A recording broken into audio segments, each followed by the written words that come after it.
Hello, welcome to Lemon Studios, where we talk movies, television, and wrestling. I'm, of course, Lemon himself, Zeke Lemon, and this is my review for the Season 2 finale of Peacemaker. But before we get into that, let's get the house clean out of the way. Share, leave a like, comment below, let me know your thoughts on Peacemaker, and of course, hit that subscribe button as it helps me grow to my YouTube career.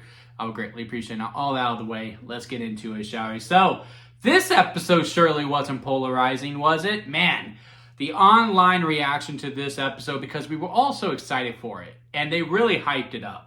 I kind of compare this to like a WandaVision, right? Now, overall, I don't think Peacemaker quite hit the heights that WandaVision did. But when I remember the anticipation for that finale because of the build and the build and the build and the build. And when we got to this finale, we expected something really, really crazy and, this all-telling reveal. And ultimately, in this, I would say they kind of wrapped up their show for the most part, but yet still kept it open for the ongoing world that is the DCU. And my immediate reaction, I don't know if y'all could tell this when I was doing it on my TikTok page, because it's literally the show ends and then I kind of hit play and it's just raw feelings, right? And I was overall a little bit disappointed when it ended because overall as an episode you cannot say it wasn't good. Because the acting was really, really on point. I think some of the story beats were really good. I mean, the Friendavention, if you will, with the 11th Street kids talking to Chris was really, really powerful. I mean, Danielle Brooks was surely the MVP of this episode as well. She had not one, but two very emotional scenes that were very well done in this. I think, again, overall episode was really good when it comes to the character work of this. And just for the overall season, because I do believe this season was, a big-time metaphor for depression.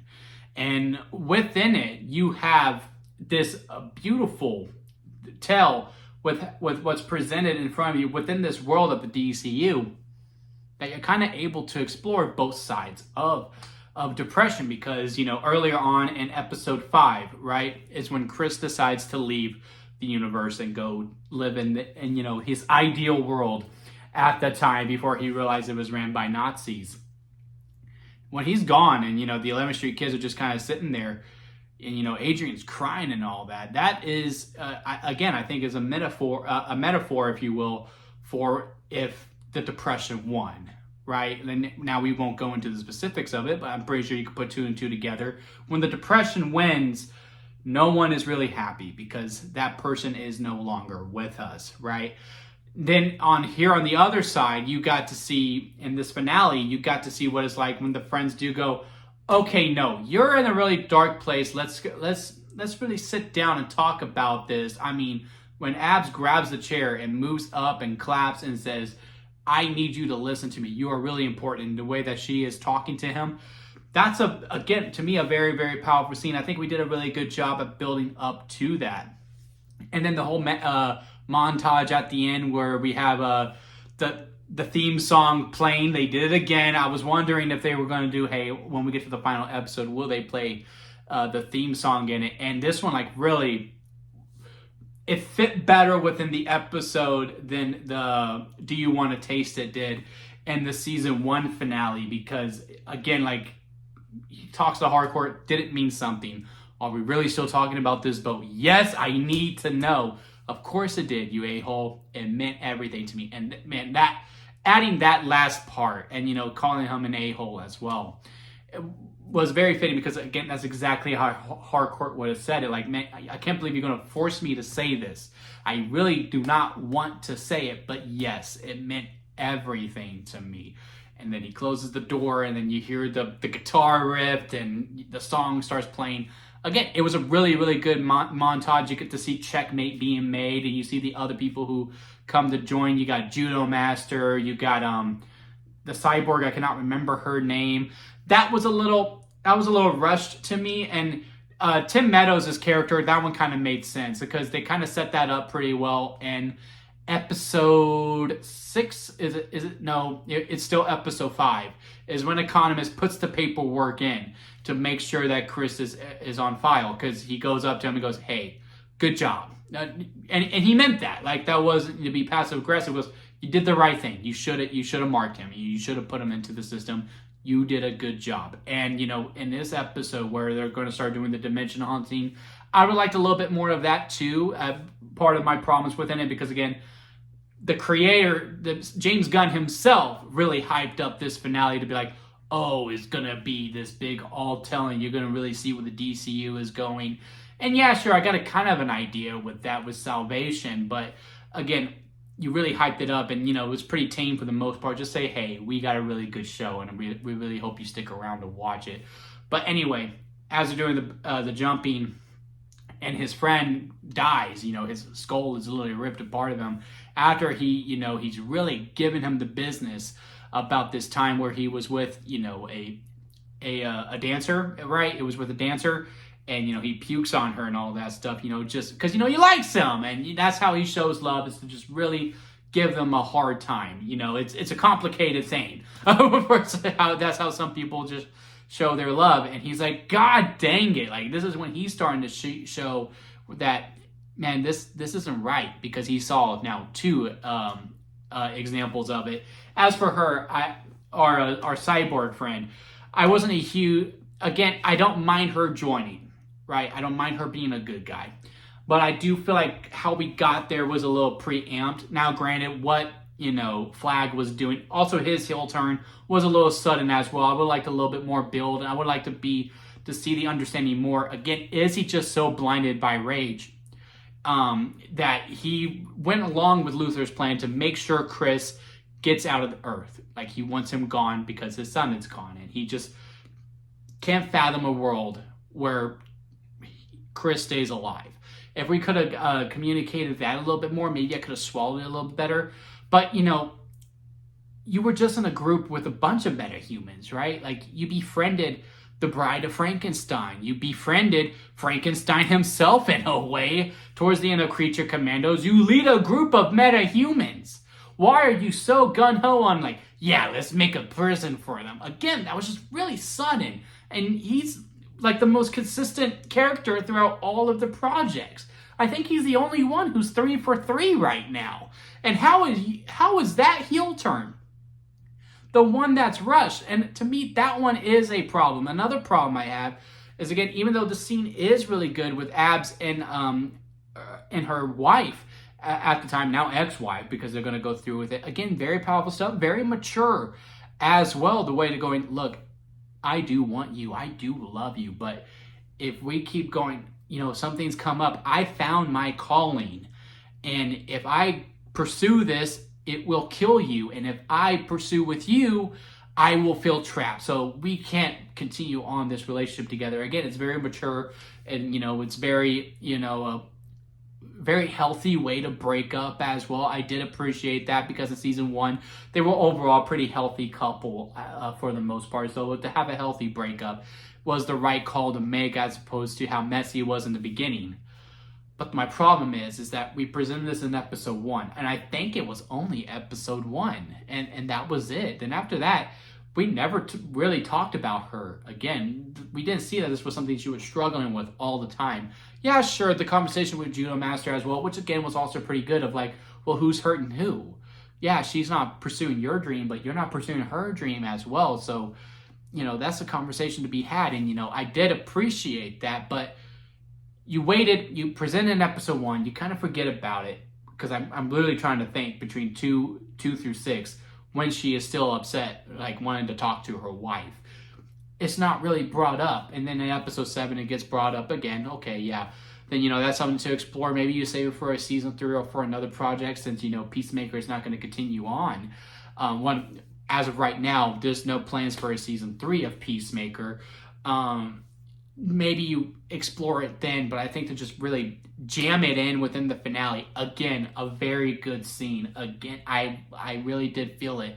Danielle Brooks, MVP of the whole entire episode. In some ways, the MVP of the whole entire season.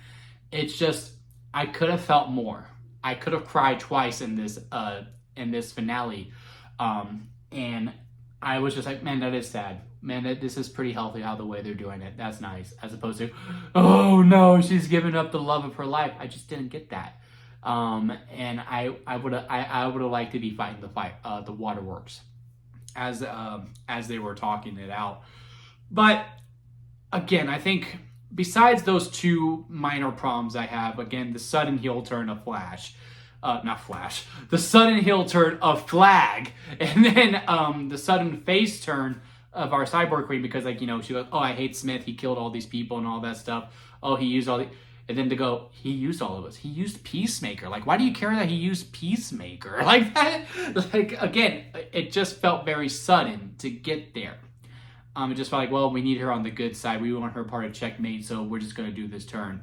Tim Meadows' turn, I understood. Judo Master, I also understood. But, we had the 2 seasons for Judo Master and Tim Meadows. I feel like they really focused and they gave him the TLC on within the season. I think the relationship build between Hardcore and Chris was done very well, too. I feel like that was the real vocal point of the whole entire season. But, yeah, look, I can understand how you can kind of feel like you got WandaVision, which I still very much enjoy WandaVision. To me, it's still the best Disney Plus show that Marvel has done. Yes, to me, I like WandaVision more than Loki, but that's a conversation for another time. But I can understand why you did feel that way, because a lot of people felt like they got shorted when WandaVision finale came out, because there was such a high expectations, because they were doing so good with all the build.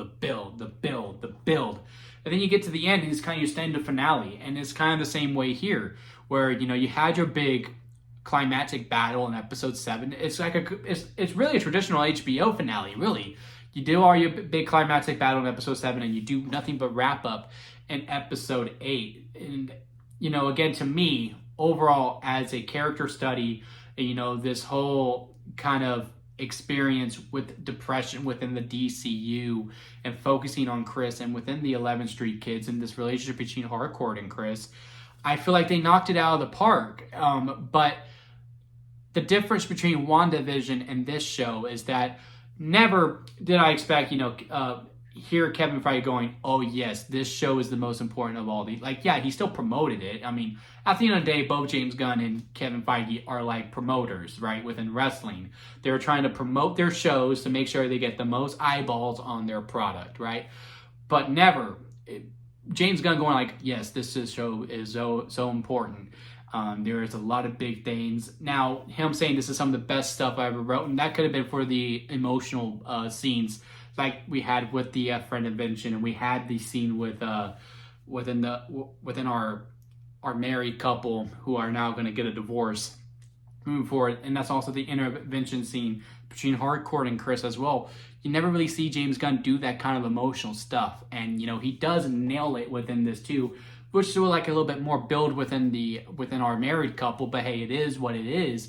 Maybe that's what he meant by some of our best work. But again, I can understand why you do feel a little bit shortened heading into this finale. But to me personally, I liked it. And I did like the show. Do I think this is the best DC show ever? I don't know. I did enjoy it a lot. I do now like this theme song more than I did Do You Want to Taste It within season 1, because I just think the song had much more of an impact within the whole entire season. This kind of fits the theme of it. I may have liked Creature Commandos more than this season, though. I don't know. I have to re-watch it. But y'all know me. It took me a little bit, right? It took until episode 5 when I fully bought into it. And then 6 and 7, then once the world was exposed, it was just kind of like, well, what's next? And then, once you do that reveal, you can only go so much higher. I mean, I was sitting here saying, hey, it's going to be the Justice League versus Nazis. That's going to be the big climactic battle. I now no longer think that. I did do some investigating on Salvation Island. I did read that this is the island that Darkseid uses for training purposes, and with the whole noises, I heard a T-Rex, I think, in there. That's probably which way they are going. And James Gunn did say this does get explored more within Man of Tomorrow, which I do think is a really interesting gamble to take on, to go, hey, you had this very fluffy family show or family movie within Superman, and then the next chapter within this fluffy family movie of Superman, you need to watch this R-rated HBO Max show, Peacemaker. Now, do I think you need to watch all of it? Maybe not. I mean, it's probably good, like, you just need to know about certain things. But I do feel like you're going to be like, well, how does Lex Luthor have this much control? And you're going to be a little lost, and you're going to kind of rely on someone who did watch Peacemaker to go, oh, well, this happened. Oh, okay. That's also going to be within the script to explain things as well, for so that you don't have to watch Peacemaker. But I don't know. We're running a pretty big gamble here. But, you know, I'm still very much fan. I still think they're batting 1,000. They've gotten on base. But, you know, if Creature Commandos was a double, if Superman to me was a home run, and then Peacemaker Season 2, I'll give it the double as well. But, you know, it's gotten on base every single time. The ball has hit the ground or it's gone out of the park when it comes to the DCU, and it's still, you know, very much a good time. I had fun watching the show. I was very entertained. I looked forward to talking about it with y'all every single week. And to me, that's the main thing when it comes to these types of shows, is that you should be excited to talk about it with people, to go from week to week. Sometimes it is not about, you know, the destination, it is the journey. And to me, the journey was so much fun, and I'm really happy to spend it with y'all. But now let's get to the conversation. Let me know your thoughts on this season down in the comment section. Leave a like if you made this far within a review. I do greatly appreciate it. And hit that subscribe button, as I am trying to grow into my YouTube career. And don't forget to squeeze the days, guys, because life is too short not to give you all. So squeeze every opportunity that you can. Until next time, I'll see you here at Lemon Studios.